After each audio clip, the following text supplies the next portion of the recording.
गहरा जंगल था। चारों ओर ऊंचे ऊंचे पेड़ खड़े थे, जिनकी टहनियां अजीब तरीके से मुड़ी हुई थीं। ऐसा लग रहा था जैसे वे आसमान में किसी अनजानी भाषा में कुछ लिख रहे हों।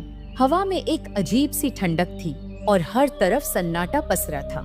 कहीं कहीं झींगुरों की आवाजें आ रही थीं, लेकिन वह भी रुक रुक कर, जैसे कोई उनकी आवाज दबा रहा हो। एक छोटा शेर जंगल में धीरे धीरे चलते हुए इधर उधर देख रहा था। उसकी आंखों में जिज्ञासा थी, लेकिन साथ ही एक अनजाना डर भी। यह जंगल आम जंगलों से अलग था। यहाँ हवा भारी लग रही थी। पेड़ों की छाल पर अजीब निशान बने हुए थे, जैसे किसी ने नाखूनों से खरोंच कर कोई चिन्ह बनाए हों। तभी उसके कदम अचानक रुक गए। सामने जमीन पर एक अजीब सा पत्थर रखा था, काला, चिकना, और उस पर कुछ रहस्यमयी निशान खुदे हुए थे। ऐसा लग रहा था जैसे यह बहुत पुराना हो, लेकिन उसकी सतह चमक रही थी। शेर ने धीरे से अपना पंजा बढ़ाया और पत्थर को छू दिया। तुरंत ही जमीन के नीचे कंपन हुआ, पेड़ हिलने लगे, झाड़ियों में कुछ तेजी से भागा। शेर चौकन्ना हो गया। उसने चारों ओर देखा, लेकिन कोई नहीं था। लेकिन अब जंगल बदल चुका था। वह जिस रास्ते से आया था वह अब वहाँ नहीं था। पीछे मुड़कर देखा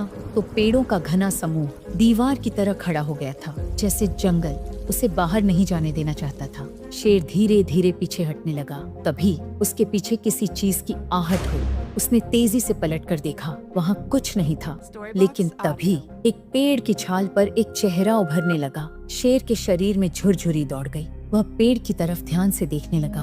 अचानक वह चेहरा हिलने लगा। उसकी आंखें चमक उठी। ऐसा लगा जैसे वह शेर को घूर रहा हो। फिर वह चेहरा अचानक गायब हो गया। शेर घबराकर वहाँ से भागा, लेकिन कुछ ही दूर जाते ही उसे महसूस हुआ कि वह फिर उसी जगह आ पहुँचा है जहाँ से उसने दौड़ना शुरू किया था। समय जैसे ठहर गया था। हर चीज दोहराई जा रही थी। तभी जमीन पर एक परछाई उभरने लगी। पहले छोटी थी, लेकिन धीरे धीरे लंबी होती जा रही थी। शेर के शरीर में झुरझुरी दौड़ गई। उसने ऊपर देखा, लेकिन वहाँ कुछ नहीं था। परछाई थी, पर उसका कोई मालिक नहीं था। फिर अचानक वह परछाई तेजी से उसकी तरफ बढ़ने लगी। शेर ने पूरी ताकत से दौड़ना शुरू कर दिया। पेड़ों के बीच से निकलते हुए वह भागा। जमीन उसके पैरों के नीचे से खिसक रही थी। तभी उसने देखा एक पुराना टूटा हुआ मंदिर। मंदिर के दरवाजे पर वही काले पत्थर के निशान खुदे हुए थे। ऐसा लगा जैसे यह मंदिर भी इस रहस्य का हिस्सा था। शेर हिम्मत करके अंदर गया। मंदिर के अंदर जमीन पर वही काला पत्थर रखा था, लेकिन इस बार उसके चारों ओर एक गोल आकृति बनी हुई थी। दोस्तों, स्टोरी के बीच में आने के लिए माफी चाहता हूँ, लेकिन सभी लोग हमारी वीडियो देखते हैं, पर कोई भी हमारे चैनल को सब्सक्राइब नहीं करता। इसकी वजह से हमें स्टोरी बनाने का मन नहीं करता। इसलिए प्लीज चैनल को सब्सक्राइब कर लें, ताकि हम आपके लिए ऐसी ही मजेदार और दिलचस्प स्टोरीज बनाते रहें। जैसे ही शेर ने अंदर कदम रखा, मंदिर की दीवारों पर उकेरी गई आकृतियां चमकने लगीं। एक गूंजती हुई आवाजें आई, तुमने इसे छूकर इसे जागृत कर दिया है, अब तुम ही इसे शांत कर सकते हो। शेर ने डरते हुए चारों ओर देखा। दीवारों पर कुछ उकेरा गया था।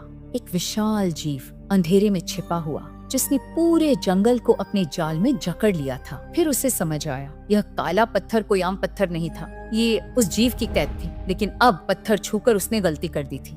अब वह जीव आजाद हो चुका था। पीछे से परछाई और बड़ी होती जा रही थी। अब उसमें धीरे धीरे आंखें और पंजे उभरने लगे। यह कोई आम परछाई नहीं थी। शेर ने अपनी पूरी ताकत से मंदिर के केंद्र में रखे काले पत्थर पर छलांग लगाई और सब कुछ अचानक शांत हो गया। परछाई गायब हो चुकी थी।